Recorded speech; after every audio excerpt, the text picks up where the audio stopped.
تماشاوان بررس افدم هوا باش بيت صلاة خدای مزن و دلوان السر هوا بن افجاره ناوا برنامه بكردي دا ام دي بحث لمادين هوجبرو مترسيا سردم كين كا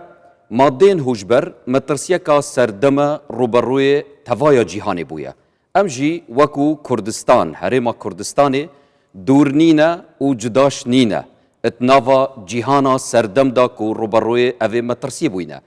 مترسيين آبوری، مترسیان دارایی، مترسیان نشتیمانی، مترسیان نتوایی، مترسیان آبوریش همی آلیه که و روبروی مرواتیت بن چوک تاک چوک جواک. مجید نوا برنامه به کردی دا به باز زانی که افجارتیش که خو پیخینه سر وان مترسیانه که چنل سر تاک کردی اول سر جواک کردی. مدویتن بپرسین نوا برنامه به کردی دا آیا بوچی مادین هوشبر مترسینه لسر تاکو جواک کردستانه. اره لگور دیتنکا قرآنی ام چوا بحث لمادین هوشبر بکین آنکو قرآن پیروز چوا آماجه دایا و مجاره هر وها مدویتن ام کلتور کردواری ناوا بابو کالین خودا بزانین چوا بحث الوی مجاریات یکرم تایبتیش لای شاعر و بیرمند و فیلسوفین ملت کرد و دیسان برف چارەسەریان بچین آیا چارەسەری چنه و ریکار چنه بو روبروبون الدجی و مترسیا روبروی مدبیتن ناوی خوب ناوی و خیران تاکا گرم جناب ماموستایت کین زور بخیر ماموستایت ماموستای هجا مادین هوشبر ایکل وان مترسیانه که توای جیهانی وگرتیو و تکارم بیجم توای جیهانی خوب سرقالیش کردیه مجید ویتنم بزانین مادین هوشبر آیا مترسیین ویت راستقینه ویت حقیقی چنل سر تاکو جواکی بناوی خوی بخشنده مهربان ایما وکو گلی کرد سالان و چون هزاران سالی جوی رنگ روبروی دشمنی خودمان بوینتو. بله. شر ایما لبرانبر دشمن کان من شری کی خوپارست نو خوپارزی بوا. هرش من کراوت سر. گلی کرد با ازایتی ناسراوا. گلی کرد لشر دا شری مردانی کردوا. رگی فروفیلو چون ال خرابی ندوزی و توا. بالکو شر کوکو چون ال رجالات ناسکان جواسی ایما دکن که ایما شر کی مردان من کردوا برگریمان لخومان کردوا بشیوازی کی چون دله که هیچ نبیت مایی اوی زیان با خلچیشی لا شر بگینی. والام اما شر کی ترا یخی کومالگی ایمی گرتوا یخی تاکی ایمی گرتوا ماده هوش برکان که ایمت یایدا نگنجله کل کلتوری ایما. اما شر که وکو اونی دشمن بیت برانبر مانو سنگری بوله دینو لبرانبر یا بوستینو بسریا زال بینوا کلو شرانه دا بدرجایی میجو کم جارتوان را و زفر بکرد ببری. والام لمده دتوانن بو. چونکه لیرا ساحه یا گورپان یا میدانی جنگکه میدانی جنگکه انسانکه میدانی جنگکه او انسانه او تاک کردیه که استاک دجی او یان کردو به میدانه که باشه ای چککه چیه چککه بریتیه لا ماده کان بریتیه لو ماده هوشبرانی کوا بکاری هن بله که اما مروفکه دکه با گورپانی شرکه انجام ماده هوشبرکش بکار دینه جوری شرکه چونه جوری شرکه شرکی بیدنگه جود يعني السواركاني نبي لسرتها وهستي بيناكي أما شونه أمان جاكي تيا أمان جاكي أويا أمتاكي كردا باش يوازيكي هيمنو لسرخو بروخينن للرجاي أويكا سرتها دي كان بأمانش إن جا تاوي لدي أجات قناكي آلودا أبيبي أو بيالن إدمان بكردي دالن آلودا بون دبي ما عندهوش بركان سر أنجام وايل دي ببي أو ناتواني بجي كبابي أو نيتواني بجي أو كاتاتشي كان ديت استغلال كردن وبكار هنان بو لبيناي بدسخستني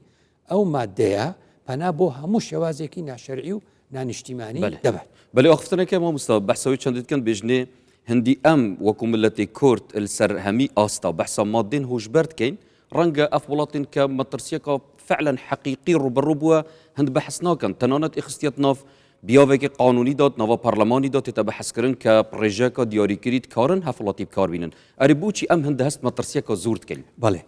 لبروی که وکو گفتم یعنی سالانی که زورا شر کردن لگل کرده دجایتی کردنی ایما و مافکانی ایما که تا امسات وقتش منو تو قصیتی داده کن به همو جورک ایما شرمان لگل دکری بله ایدی دشمن پناه دبات بر همو شوازکانی شر کردن لگل ایما لسربازی و هاتو شری آبوری تو خود استاسیری او بارودو خبکه یعنی ایما وکو کرد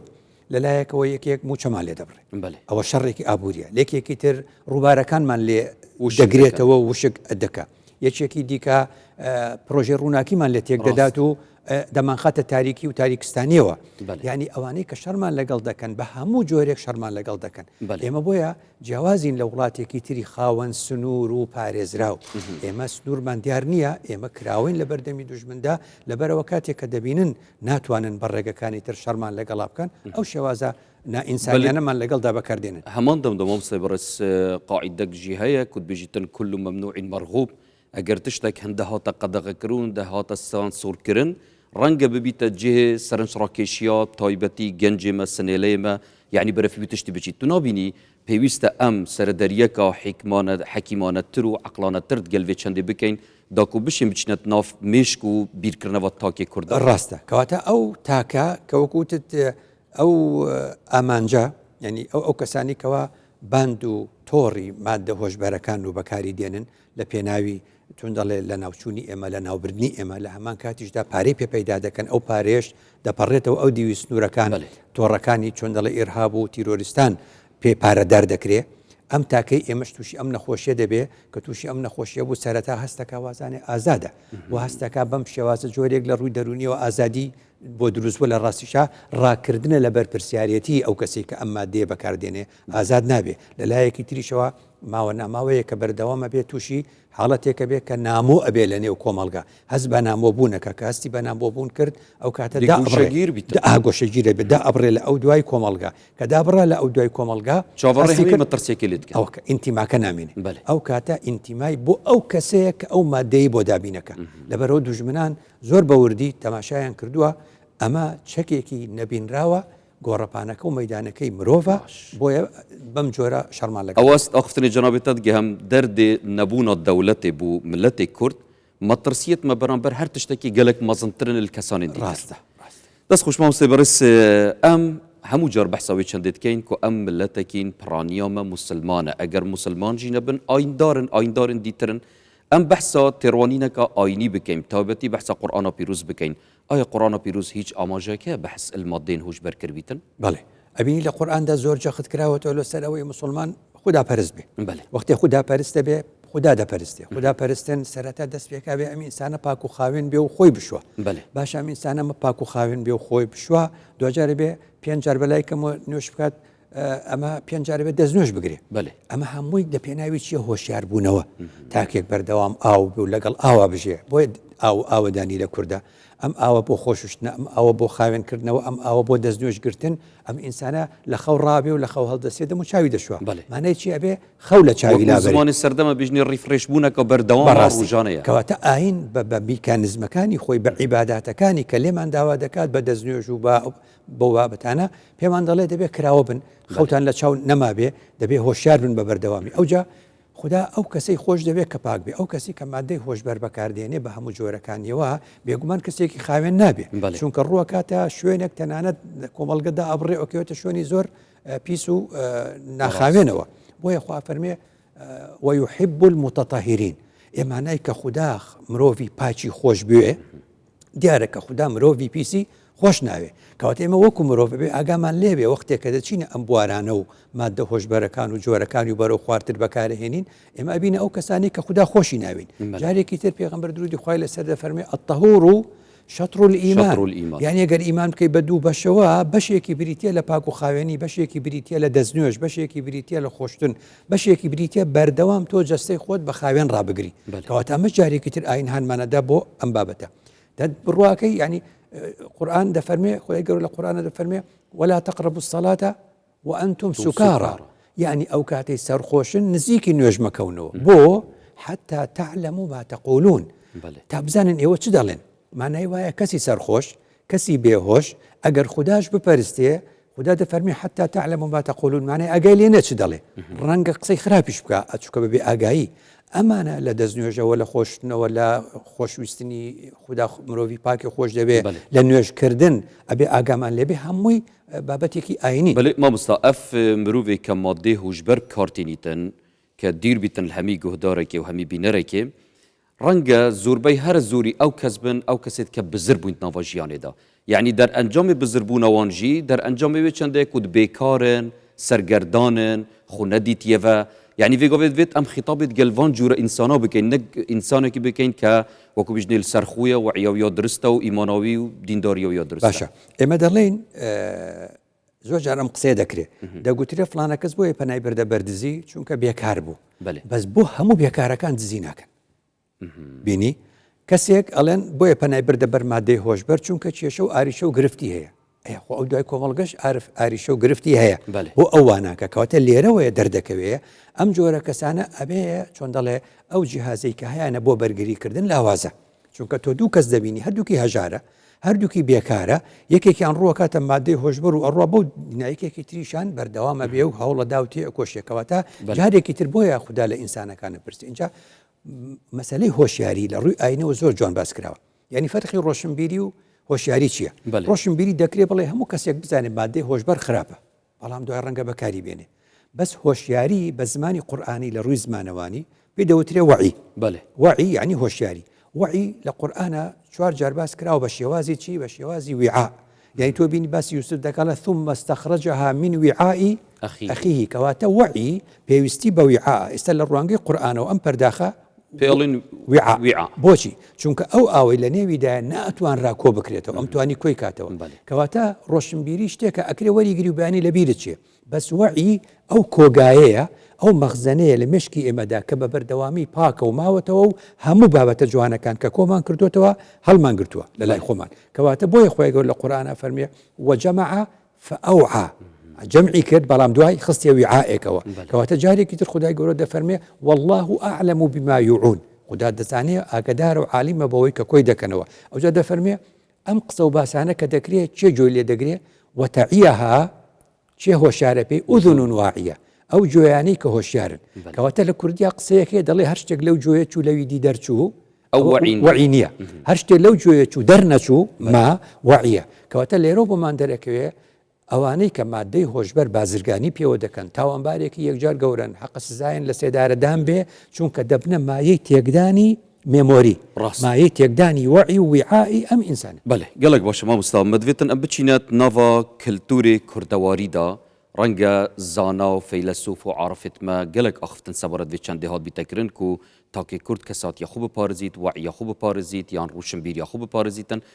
جنابێتە چ ئاماژەیەک لدەف هەیە و بمە بەحەز بکەی بۆچی پەنا بەنە بەر ینی وەکو گوتمان وتت بێکارە و ئەو هۆکارەکە وتمان ئەوە نییە چونکە بێکاریشمانێ و پەنا نابەتە بەر ئەو مادە بەڵام خەڵکانێکن هەستیان حەزیان لە جۆرێک لە ئازادی بێ بەرپرسیارەتیە ئەمەش بێگومان بۆ مرۆڤ نابێ مرۆڤ بەبێ ئازادێکی بەرپرسیار بێ جابرەوە لە 1906 کە مەحوی لەدایک بووە لەو کاتەوە لەو زمانی کە تیاژیاوە ئەم باسی بەنگ شتێکی ئەڵێن بەنج کوردی پێڵێ بەنگ ئەم مادە هۆشبەرە پێی وتراوە بەنگ بەنگ سەرکردن ینی سەرکردن بۆ وەکو سەرکردن وایە کەواتە لە شعرێکە مەحوی دەفەرمێ لە بەنگ ئەم بەنگیانە چ دەبینن خۆ لە خۆگۆڕان لە دنیادا مەداری عیش و خۆشی خۆ نەناسینە یعنی چی دەڵێ ئەم بەنگیانە یعنی ئەو کەسانەی کە مادەی هۆشبەر بەکاردێنن چی دەبینن لەم بەنگە چی دەبینن خۆ لە خۆ گۆڕان ئەیانەوێ خۆیان نەبن خۆیان لە خۆیان بگۆڕن بۆ بیرەکەنەوە ئەڵێن لە دنیادا مەداری بازنەی عیش و خۆشی چییە خۆت نەناسی یعنی ئەم ئینسانە دەیەوێت کاری خراپ بکات دەیەوێت ئازادیەکی بەرەڵایانە بکات دەیەوێت ئازادیەکی نابەرپرسیارانە بکات ناتوانێت چونکە خۆی ناسیڵە من فلانم وەختی ئەم مادەیە بەکاردێنێ مەحوی دەڵێ وەختێ بەنگ بەکاردێنێت و ئەوێتە کەسێکی بەنگی خۆی لە خۆیە گۆڕێ خۆی ناناسێتەوە کە خۆی ناناسی هەموو شتێک دەکات ڕاست تۆ بڕوانە سەرخۆشەکان بەمەی ئەتوانی بڵێم بە شێوازێکی کاتیە و دێتەوە سەرخۆ بەس ئاگال لێ ئەمانی کە ئەم مادە هۆشبەرانە بەکاردێن نەدایکی خۆیان دەناسنەوە نەخشکی خۆیان نە جیران نە دەرودراوسێ نە کەس ینی کەسی داوەتە بەر خەنجەر لەم هەرێمەی خۆمانە ئەف وعیە جەنابێتە ئاماژە پێدای ئەف وعیە نامی نەما یعنی مێمۆریەکەی هەموو تێکدا بۆیە مەحوی جوانی گوتووە دەڵێ ئەمانە دەگۆڕێن اینجا خۆیان ناناسن کە خۆیان نەناسی دەست بۆ هەموو شتێکە بن و بۆیە زۆر دوژمن پەنا بۆ ئەم شتابە اینجا جارێکی تر مەحوی دەڵێ دڵ کە هۆشێکی نەبێ دڵ کە هۆشێکی نەبێ هۆشیاری دڵ کە هۆشێکی نەبێ شیشەی بەتاڵم بۆ چییە یعنی بە هەمومان دەڵێ کاتێک کە دڵتان هۆشیار نابێ ئێوە شوشەیەکی بەتاڵتان لێرەدانەوە شوشەی بەتاڵ سوودی چییە جا شاعیرانی ئێمە لەگەڵ درێژی زەمانە زانیویانە ئێمەی کورد بە دوژمن دەورە دراوی زۆربەی زۆری شاعیرانی ئێمە قسەیان لەسەر ئەوەیە لە خەو هەستە مثلا تۆ بینی ئەحمەد موختار بەگی جا فەڵێ لە خەو هەستە لە خەو هەستن میلەتی کورد خەو زەرەرتانە لە خەو هەستن میلەتی کورد خەو زەرەرتانە یعنی شاعیرەکانمان هەمووی زانیویانە کە ئێمە گەلێکی نابێ بخەوین یا مەسەلەن گۆران دەڵێ کاتی فرمانە یا کاتی فرمان هات کورد نابێ بنوێ ئێمە هەموو دەقەیە لە فرمانن ئێمە هەموو کاتێک یعنی میلەتێکین ناکرێ بنوین ئێمە خەڵکی تر پشتی لێ کردوتەوە دەوڵەتی خۆی هەیە گەیشتۆ بە ئامانجەکانی خۆی دەتوانێت بخەوێ اینجا ئێمە مەسەلەن لە سەرەتایی پێشی 50 ساڵ من لە سەرەتایی چیان پێگوتوین ینی ئەمەی کە شەخ سەلام لە شعرێکە باسیەکە هەستە لە خەو ئەی لاوی کورد تێبکۆشە بە دەست و برد یعنی ئەمانە مەبەستم چییە دەیان شعری شاعیرانی پێشوو هەمووی دەڵێ لە خەو ڕابن لە خەو هەستن ینی شاعر و فەیلسوفێت کورد دەمێکی دوور و درێژە هەست بێ چەندی کریە کە دوژمن و نەیارن ملەتی کورد بێتن ملەتی کورد بخەوینن و بنوینن داکوت واعی نەبن ڕاستە مامۆستا ڤێگافکێژی ئەف مادێن هۆشبەر وەختی تێنە بەربەڵافکردن یان تەرویج پێ تێتەدان هەر بوو بووێ مەرەمێنیە کە ئەف ملەتە خو نەناسیت تاکیوی ملەتەی هەست ئینتیما بوون و ژێبەندبوون ئەدگەل vê ئاخێ نەبیتن هەر بوو vê نینە بەڵێ ئەکرێت ئێمە لە داهاتووشە باسێکی وا بکەین ئەم کوردە ئەم هەموو دوژمنەی بۆ هەیە ینی ئەم مەسلەیە زۆر بەڕاستی بۆتەوە جێگەی ڕۆژهەڵات ناس و ڕۆژ ئاوا ناس و هەر هەمومان پێکەوە ئەم قسە و باسە دەبێ بخێنە بەرباز زیاتر ینی پێت سەیرە ئێمە گەلێکین مێژوویەکمان هەبووە ڕابردوویەکمان هەبووە دوژمنەکانمان لەسەر هیچ شتێک کۆکنین لەگەڵ یەکە بەس لە خاڵێکا کۆکن کە دژایەتی کردی کووردە جا لێرەوە ئێمە بۆمان دەرەکەوێ کاتی فرمانە کورد نابێ بنوێ لە خەو هەستا ئەیلاوی کوردیان ئێمانە هەمووی بۆچی وتراوە شاعیرانی ئێمە نابێ بخەوین ئێمە بەڕاستی کاروانێکی دوور و درێژە کارەکانمان دەبێت تەواویکەین مامۆستاگیان دووسێ دیاردێت gelek مەترسیدار هەنەت ناوا هەرێما کوردستانیشدا تێنە دیتن ئەو ژی بابەتێ جگارەیە و نەرگیلەیە و veype nava kaftiriyan da taybetî an hindek car tenane temê wan texnet nav cûrekê xwarinê da bû wêyekê da serinca zebaînê xwe rabkêşit û cara dîtir biçite fêr yanî alude bibîtin tu çi dibêjî bo vê me tirsî maw زۆر گرنگە ئەو هۆکارانەی ئەو هۆکارانەی کەسێک دەگەێنێ بە مادەی هۆشبەر ئەو شتە بچووکانەیە چونکە ئەو سەرەتا خۆ نایە مادەیەکی هۆشبەری بۆ بێنێ سەرەتا زۆربەی ئەوانەی کە توش بوون هاوڕێیەک لە نێوان دوو کەوانە چونکە ناکرێەوە هاوڕێ بێ لە ڕاستیدا دوژمنێکە لە بەرگی هاوڕێدا دەیبا جگەرەیەکی پێدەدا بەڵام لە نێو جگەرەکەدا مادەی هۆشبەر هەیە دەچێت وەکو دەڵێ veype ئەو بابەتانی کە تۆ دەڵێ ئەوە زۆر گرنگە لە ڕێگە چارەکانە باسی بکەین کە وەزارەتی ناوخۆ زیاتر جەخت لەسەر ئەو بابەتانە بکاتەوە جگەرە کێشان و veype و ئەو شتانە تر دەبنە هۆکار کەسەکە هەنگاو بە هەنگاو تووشی مادەی هۆشبەر بکەن لێرەوە گرنگە تاک ئاگای لە خۆی باشە مامۆستا بەڕێز ئەم vêgavkê yê tewarê çareseriyê ku em behsa çareseriya vê haleteyê bikein aya çawa dê beringar bîn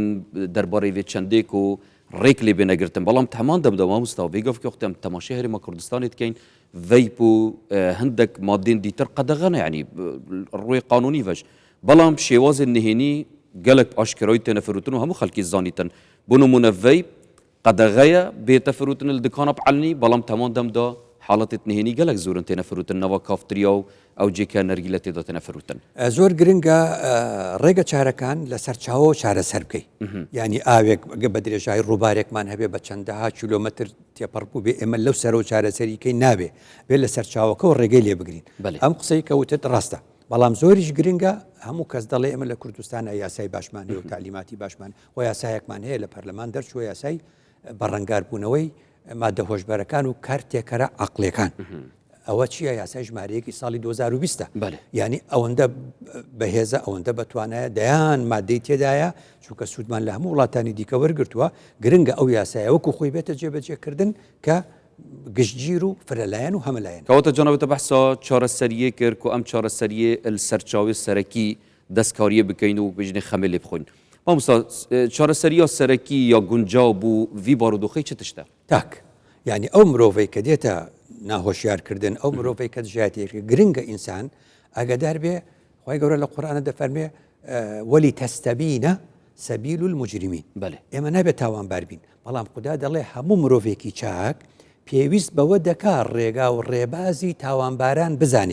بزانێت تاوانبارانێکن ئەم مادەیە بڵاو دەکەنەوە بۆی وڵاتی ئێمە وێرانکەن اینجا لێرەوە دوای تاک خێزانە هەموو خێزانێک لە سەرەتاوە هەستەکە بە ئەندامەکانی خۆی بارودۆخ و ڕەفتار و گفتاری گۆڕاوە ئەلەوێەوە دەبێت زوو فریایکەوێ نەک بگاتە ئەو سەر و دوای نەتوانێت چارەسەری ئەو کەسە بکاتەوە اینجا قوتابخانە گرنگە ئێمە 7000 قوتابخانەمان هەیە و وەکۆڵێ هەموو ماڵێک ڕەنگە فەرمانبەری نەبێ بەس هەموو ماڵی قوتابی هەیە سەرنجام قوتابخانەکان زۆر گرنگە قسەی تێدا بکرێ زانکۆکان پەیمانگاکان زۆر گرنگە دەستگاکانی ڕاگەیاندن کە زۆرمان هەیە زۆر گرنگە قسە و باسی لەسەر بکەن مانە هەر هەمووی پێکەوە بابەتێکی زۆر گرنگن بۆیە ئێمە دێنەوە سەر ئەوەی کە لە کۆی هەموو ئەمانەدا ڕێگە چارەی تر بۆ ئێمە زۆر گرنگە تاچێک ئەگەر ئالوودەی مادەی هۆشبەر بوو بێ و لی بڕابێ ئامادەیە هەموو کارێکی ناپەسەند و نانیشتیمانی ئەنجام بدا بۆ ئەوەی مادەکەی دەستکرد باشە ئەگەر ئەم تاکە تاچێکی ئاسایی بێ گرفتە بە زۆر گرفتێکی گەورە نییە ئەی ئەگەر ئەم تاکەنجە بەرەو دوژمنان لە چۆ کارەکەن دوژمنان هەوڵەدەن کەسێک تووشی مادەی هۆشبەر بێ پۆلیس بێ حەزەکەن یەکێک لە ئاسایش بێ حەزەکەن یەکێک پێشمەرگە بێ ئەفسەر بێ بانە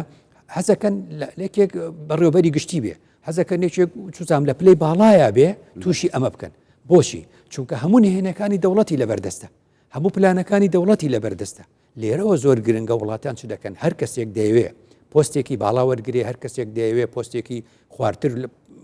باڵاکان بەگشتی وەرگێ هەر کەس دەیەوێ ببێتە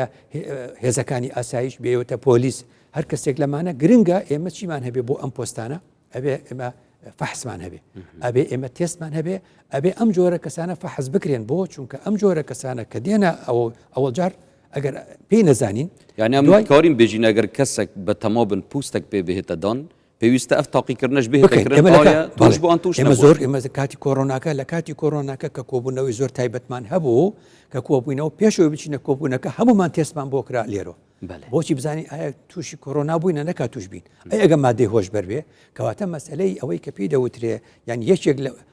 بڵێ تەعینبوون و دامەزراندن بۆ پۆستە هەستیارەکان زۆر گرنگە لە پاڵ هەموو فەحسی خوێن و تێستی خوێن و نازانچی مادەی هۆشبەریشی بۆ بکرێ چونکە ئەوە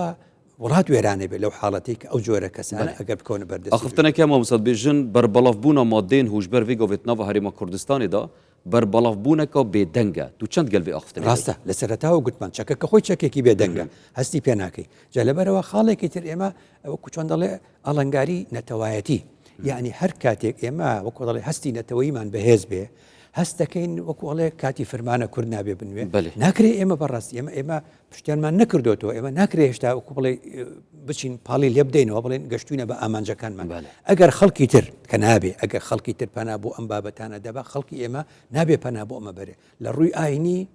ڕۆژی قیامەت پێغەمبەر دەفەرمێ درودی خوای لەسەر لا تەزول قەدەما عەبد حتى يسأل عن أربع كاس بين أخذ بملا بولا ناتشي أتا شوار برسياري اللي نكري هيك شان تشيا هيك كان عن بدنه فيما أبلاه أم جسمه أم جستيا كخداي قوري بي بخشيد تشيد بم جستيا كر لحضوري خواد الله ما دي هوش برم بكاري هنا وخم تدمير كردو خم توشي هزاران نخوشي كردو أو هاتي الدنيا كوتا لروي الدنيا يوا لروي آين يوا زور قرنقا ئێمە وەکو تاک خەڵک هۆشیارکەینەوە خۆمان هۆشیارکەینەوە کە ئێمە بەرپرسیارین لە ڕۆژی قیامەت و عن عمری فيما ئەفناو ئەم تەمەنەمان چۆن بەڕێ کرد ئایا بڵێن بە مادەی هۆش بەڕێمان کرد ئەوە نە لە ڕووی نەتەوایەتیەوە تۆ نەتەوەکەت هەزاران دوژبنی هەبوو بە هەموو شێوازێک شەڕت لەگەڵا ئەکرێ ئەگەر غیرەتی ئاینیت نەبوو بۆ غیرەتی نەتەوەیت نییە تاوەکو تۆ پەنا بۆ ئەو شتانە نەبیت و بخەمی نەتەوەکەی خۆت بەڵێ مامۆستا بەڕێز بەحسەوەی چەندێکی تێتەکردن بێژن چارەسەریین دەرونی تایبەتی ئەگەر کەسێک نساخیەکە دەرونی دەف هەبیتن ئەو چارەسەریە بوتێتە دەستنیشانکردن وەکو حەبوو دەرمان ڕێژەکە زۆر المادێن هۆشبەرت ناودا هەیە ئایا ئەڤژی دیسان مەترسیەکە دیتر نینە من بچمەوە بە بابەتێکی تر لە بیرم نەچێ ئێمە هەتا بتوانین هەوڵ دەین ئەوەی توش نەبووە توش نەبێ بەم ڕێگانەی کە ئەیکەین ئەی ئەوەی توش بووە دوو جۆر چیا بکەینەوە لە یەکتر یەکێکیان ئەوەی کە توش بووە بە مادەکە پێی دەوترێ قوربانی چونکە نەیزانیوە سەرەتا لە ڕێجگەرەیەکە و لە ڕێشتێکی ترەوە هەنگاو بە هەنگاو ڕۆشتەوە توش بووە ئێمە ئەم جۆرە کەسانە نەدەینەوە دەستی دوژمن نامۆیان نەکەین لەیان تووڕە نەبین دووریان نەخینەوە لە خۆمان ینی بچاوێکی ڕەحم و دلوانی تەماشا بەڵێ هەر لەبەر ئەوەشە سەنتەر و بنکەی دووبارە شیانەوەی ئالوودۆبانوان هەیە مەهانەت ئاستێکی پێویستدانە هەمە لە ئاستی پێویست نیەش هەماوێتی چونکە بەڕاستی ئەبێ زۆر سوود لە ئەزمموی وڵاتان وەربگرین تاوەکو بتوانین دووبارە شیانەوە بکەین بۆ ئەو کەسانە بەڵام ئەوەی بازرگانی بە مادەی هۆشبەرەوەکە تاوانبارە ئەوەی بازرگانی بە مادەی هۆشبەرەوەکە کەمترین شت زیندانی هەتاییە باشترین شتێش ڕەنگە بڵێم سزای سێدارەدان بەس بۆ ئەو جۆرە کەسانە لە ڕاستیدا جێگەی خۆیەتی چونکەوانە دەبنە مایە تێکدانی تاکو کۆمەڵگە دەستێتت خۆش مامۆستای بەڕێز زۆر سپاس بوو جەنابێتە بۆ پێشکەشکردن هەمیوان ئاقفتنێت پڕمەفا و پڕ سوود بۆ بینەرین هێژە بەڵێ بینەرین بەڕێز ئەم ڤی ئاواهی دەینە دومایاڤێ حەلەقێ و هیڤیاماوەش خدای مەزن و ئەم و زاروکێتمە و دەوروبەرێمە و کوردستانەمە و تەڤایە مرۆڤاتیە یا پاراستی بێتن ئەلڤێ دیاردا مەترسیدار هەر ساخ و سەلامەت بن خدای مەزن بە هەمیان بپارێزیت